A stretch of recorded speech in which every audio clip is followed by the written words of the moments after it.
Live एक Hollywood sci-fi horror film जो कि साल 2017 में रिलीज हुई थी। इस मूवी की IMDb रेटिंग 6.6 आउट ऑफ 10 है।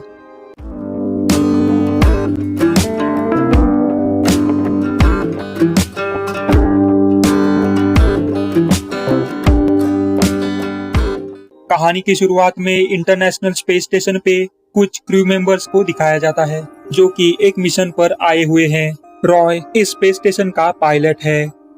डॉक्टर मिरांडा एक क्वारंटाइन ऑफिसर, यू एक लीड साइंटिस्ट है, शो एक सिस्टम इंजीनियर है, डॉक्टर डेविड एक सीनियर मेडिकल ऑफिसर है, कैटरीना या फिर उसे कैट भी कहा जाता है, वो इस क्रू की कमांडर है।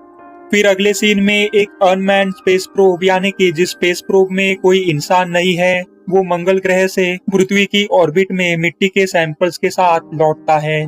वो स्पेस प्रोब उन सैंपल्स को इंटरनेशनल स्पेस स्टेशन तक पहुंचाता है। दरअसल वे मंगल ग्रह से मिट्टी को कलेक्ट करने और उसको एनालाइज करने के मिशन पर है। उन्हें शक है कि शायद उन्हें मंगल ग्रह पर एक्स्ट्रा टेरेस्ट्रियल लाइफ मिल सकती है। फिर आगे युग उस मिट्टी से एक सिंगल सेल वाले जीव को ऑब्जर्व करता है। ऐसा लगता है कि वो सिंगल सेल डेड हो गई है, लेकिन जब युग इस लैब के एटमॉस्फेयर को प्राचीन पृथ्वी के एटमॉस्फेयर से मेल खाने के लिए एटमॉस्फेरिक सेटिंग्स को चेंज करता है, तब वो जीव अपने डॉर्मेंट स्टेट से पुनर्जीवित हो जाता है। वो जीव बढ़ने लगता है और तेजी से एक मल्टी सेल वाले जीव में विकसित होता है। इस नई खोज को बढ़ावा देने के लिए वे क्रू मेंबर्स स्कूली बच्चों के एक ग्रुप से उस जीव के लिए नाम सजेस्ट करने के लिए कहते हैं। वे बच्चे केल्विन ये नाम चुनते हैं, तो अब उस जीव का नाम केल्विन रखा जाता है। फिर थोड़े वक्त बाद ह्यूग को एहसास हुआ कि केल्विन की सेल्स एक ही बार में मसल्स, न्यूरॉन और फोटोसेंसरी सेल्स के रूप में एक्ट करके अपनी स्पेशलाइजेशन बदल सकती है। जैसे जैसे समय बीतता है वैसे केल्विन तेजी से ग्रो होता है। हालांकि लैब में एक एक्सीडेंट होता है जिससे एटमॉस्फेरिक कंडीशंस गड़बड़ा जाती है। फिर केल्विन फिर से डॉर्मेंट स्टेट में चला जाता है। यू केल्विन को पुनर्जीवित करने के लिए बिजली के छड़ी से उसे शॉक देता है। इससे केल्विन गुस्सा हो जाता है और बिजली की छड़ी तोड़ देता है और खुद को युग के हाथ के चारों ओर लपेट लेता है। युग कोशिश करता है अपने हाथ को छुड़ाने की, पर केल्विन और जोर से उसके हाथ को जकड़ लेता है।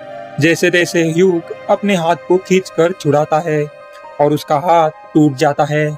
तुरंत बाद युग बेहोश हो जाता है। केल्विन इस कंटेनमेंट यूनिट से बाहर निकलने के लिए टूटी हुई छड़ी का उपयोग करता है। इसके बाद केल्विन पड़ोस के एक चूहे को खा जाता है और साइज में बढ़ जाता है। उसी दौरान रॉय युग को बचाने के लिए अंदर जाता है। वो युग को तो बाहर निकाल देता है, लेकिन केल्विन ने उसका पैर पकड़ लिया, जिससे डॉक्टर डेविड को उसे लैब में बंद करने में मजबूर होना पड़ा, क्योंकि अगर केल्विन लैब के बाहर आ गया तो बाकी सब की जान को भी खतरा हो सकता है। रॉय केल्विन को फ्लेम थ्रोवर से मारने की कोशिश करता है, लेकिन आग का उस पर कोई असर नहीं होता। फिर केल्विन कहीं गायब हो जाता है। रॉय उसे ढूंढ रहा होता है। तभी अचानक से केल्विन रॉय के मुंह के द्वारा उसके शरीर के अंदर जाता है और उसके इंटरनल ऑर्गन्स को खाता है, जिससे कि केल्विन साइज में और बड़ा होकर रॉय के बॉडी से बाहर निकल आता है। और वो फ्लेम थ्रोवर एक्टिव ही रह गई थी, इसलिए फायर अलार्म चालू हो जाता है और एयर वेंट खुल जाते हैं, जिसके द्वारा केल्विन लैब के बाहर चला जाता है। फिर आगे वे सब पृथ्वी पर कम्युनिकेट करके इधर के सिचुएशन के बारे में इन्फॉर्म करने का प्रयास करते हैं, लेकिन स्टेशन की कम्युनिकेशन सिस्टम ओवरहीट होकर शटडाउन हो जाती है। उसी दौरान शो पृथ्वी पर SOS कॉल भेजता है और वो कॉल पृथ्वी तक पहुंच जाती है, पर क्रू मेंबर्स को इसके बारे में पता नहीं लगता। इसलिए क्रू की कमांडर कैट प्रॉब्लम को खोजने और ठीक करने के लिए बाहर निकलकर एंटीना की जांच करने का फैसला करती है। फिर एंटीना की जांच करने के बाद उसे पता चलता है कि केल्विन ने भोजन के रूप में कूलेंट का सेवन किया है। इससे कॉमन फेलियर भी हुआ है। फिर उधर केल्विन कैट पर हमला करता है और उसके स्पेस सूट के कूलेंट सिस्टम को तोड़ देता है, जिससे कि उसका सूट पूरा डिस्ट्रॉय होने लगता है और सूट के कूलेंट उसके सिर के चेंबर में एंटर करने लगते हैं और उसे सांस लेने में मुश्किल होती है।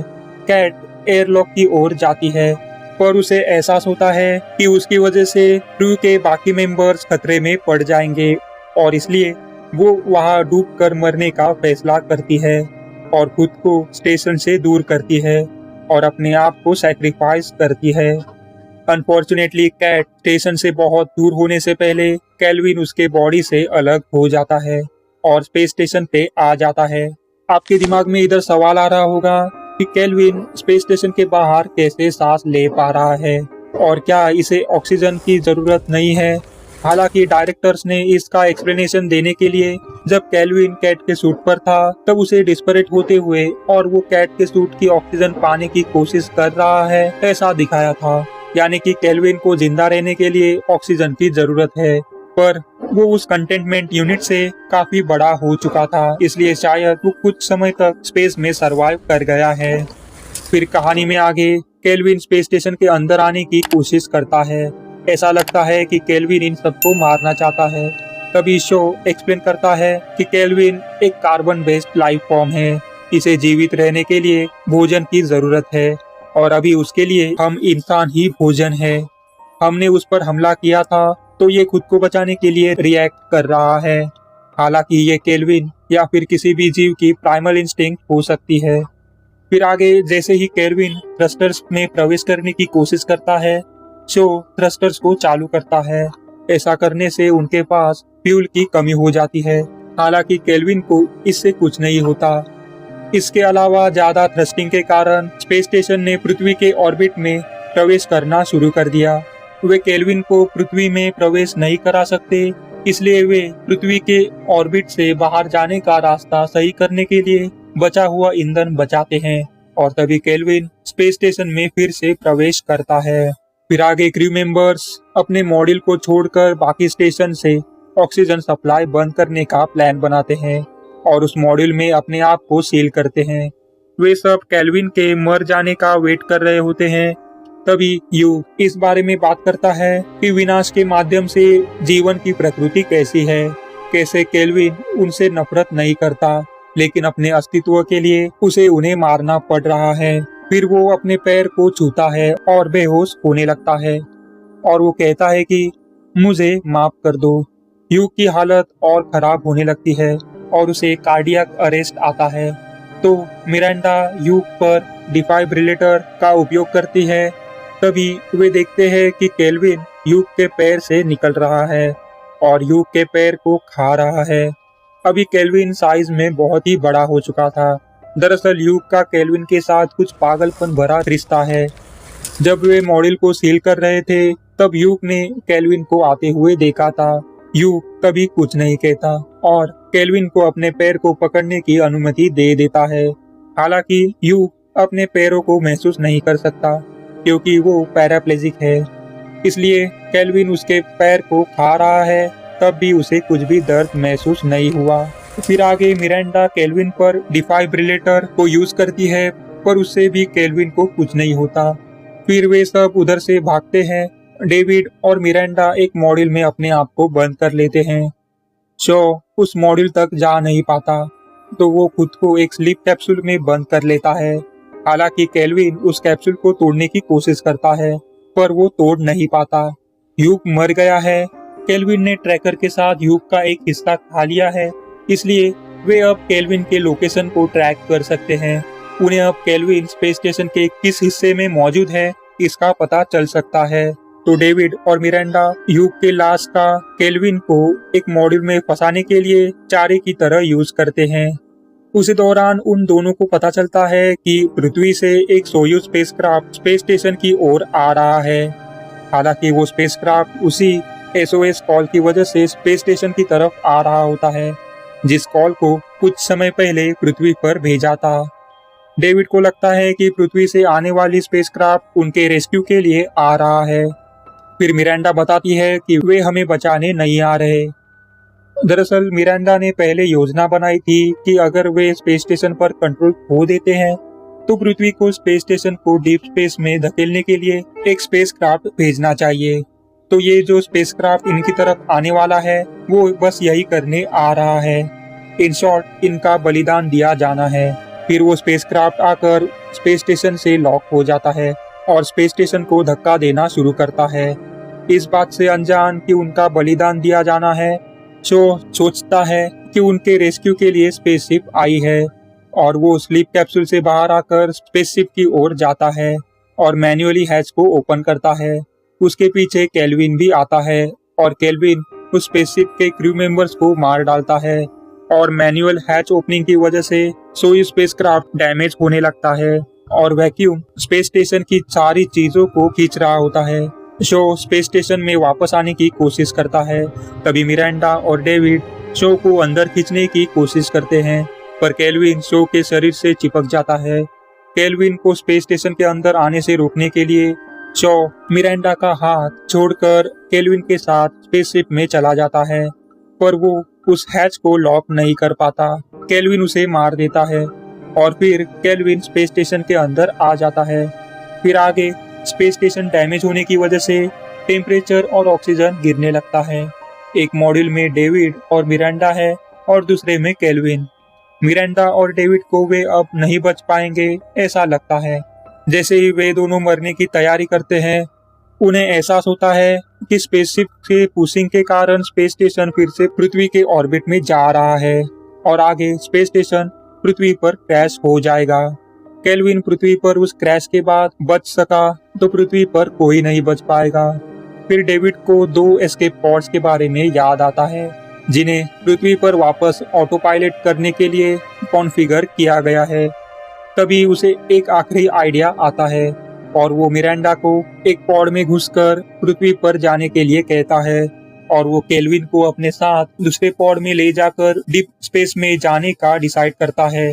दरअसल डेविड को पता है कि किसी एक को केल्विन के साथ उस पॉड में जाना होगा और पॉड को मैन्युअली कंट्रोल करके डीप स्पेस में ले जाना होगा, इसलिए वो उसके साथ पॉड में जाने का डिसाइड करता है। इस प्लान से वो खुद तो नहीं बच पाएगा, पर केल्विन को डीप स्पेस में ले जाकर पृथ्वी के इंसानों को बचा सकता है। फिर आगे डेविड ऑक्सीजन से चमकने वाली छड़ियों से केल्विन को लुभाता है और उसे एस्केप पॉड में लेकर जाता है। तभी वो उस पॉड को लॉन्च कर देता है। जैसे ही मिरांडा अपने पॉड को लॉन्च करती है, वो पृथ्वी को चेतावनी देने के लिए एक ब्लैक बॉक्स मैसेज रिकॉर्ड करती है। उस मैसेज में वो बताती है कि केल्विन कितना बुद्धिमान और घातक है। फिर आगे दोनों पॉड्स डैमेज हुए सोयूज स्पेसक्राफ्ट के मलबे की चपेट में आ जाते हैं। एक पॉड साउथ पैसिफिक ओशन में उतरता है और वियतनामी मछुआरों को मिल जाता है, जबकि दूसरा पॉड पृथ्वी से दूर डीप स्पेस में चला जाता है। बट सरप्राइजिंगली मछुआरों को मिले हुए पॉड में मिरांडा की जगह डेविड होता है, जिसके ऊपर केल्विन जाल की तरह फैला हुआ है। हालांकि डेविड अभी भी जिंदा है। इधर आपके मन में सवाल आ रहा होगा कि मिरांडा का पॉड पृथ्वी पर क्यों नहीं आया और केल्विन ने डेविड को अभी भी जीवित क्यों रखा है। दरअसल मिरांडा के पॉड में नेविगेशन फेलियर हो गया और वो पृथ्वी पर वापस आने के रास्ते से भटक जाती है। इसकी वजह से उसका ही पॉड था जो डीप स्पेस में चला गया और डेविड अपने पॉड को डीप स्पेस में ले जाने की कोशिश कर रहा था, लेकिन केल्विन ने उसे जकड़ लिया था।